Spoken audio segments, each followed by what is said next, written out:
કીર્તિ પટેલે માંગી 2 કરોડની ખંડણી. સુરતમાં ફરિયાદ નોંધાયા બાદ ટિકટોક ગર્લ ભૂગર્ભમાં. એપ્લિકેશનથી સુરતની કીર્તિ પટેલ એટલી ફેમસ થઈ છે કે હવે તેને કોઈ ઓળખની જરૂર નથી. જોકે હવે કીર્તિ પટેલ એટલી હદે પહોંચી ગઈ છે કે તે ગુનાની દુનિયામાં પણ ફેમસ થઈ ગઈ તેવું ખોટું નથી. કીર્તિ પટેલ વિરુદ્ધ અત્યાર સુધીમાં મારામારી, ધાકધમકી વગેરે જેવી ફરિયાદો પોલીસ ચોપડે નોંધાઈ ચૂકી છે. ત્યારે ટિકટોક ગર્લ કીર્તિ પટેલ ફરી એકવાર વિવાદમાં સપડાઈ છે. કીર્તિ પટેલ સામે ખંડણીની ફરિયાદ નોંધાઈ છે. સુરતના કાપોદ્રા પોલીસ સ્ટેશન ખાતે કીર્તિ પટેલ અને તેના સાગરીતો સામે ગુનો નોંધાયો છે. સુરતના એક વેપારી પાસેથી 2 કરોડની ખંડણી માંગવા મામલે કીર્તિ પટેલ અને તેના સાગરીતો સામે ફરિયાદ નોંધાઈ છે.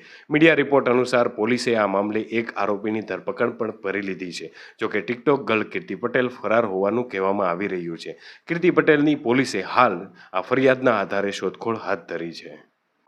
વજુભાઈ કરશનભાઈ કાતરોડિયા, જેઓ પોતે બિલ્ડરનો વ્યવસાય કરતા હોય અને સૌરાષ્ટ્ર ગ્રુપ તથા જેવી ગ્રુપ નામે બિલ્ડર તરીકે ભાગીદારી બાંધકામનો વેપાર કરતા હોય, આ ગુનાના આરોપી વિજયભાઈ મંજીભાઈ સવાણીનાઓ સાથે તકરાર ચાલતી હોય, જે અન્વયે વિજયભાઈ મંજીભાઈ સવાણી વિરુદ્ધ અગાઉ પણ ધામરેજ પોસ્ટે તથા સરથાણા પોસ્ટે ખાતે ગુનાઓ દાખલ થયેલ, નામદાર કોર્ટમાં પણ દાવો મૂકેલ. જે તમામ કેસો તેના મળતિયાઓ સાથે આ કામના આરોપીએ ઝાકીર તથા કીર્તિ પટેલ સોશિયલ મીડિયામાં ખૂબ લાઈવ રહે છે.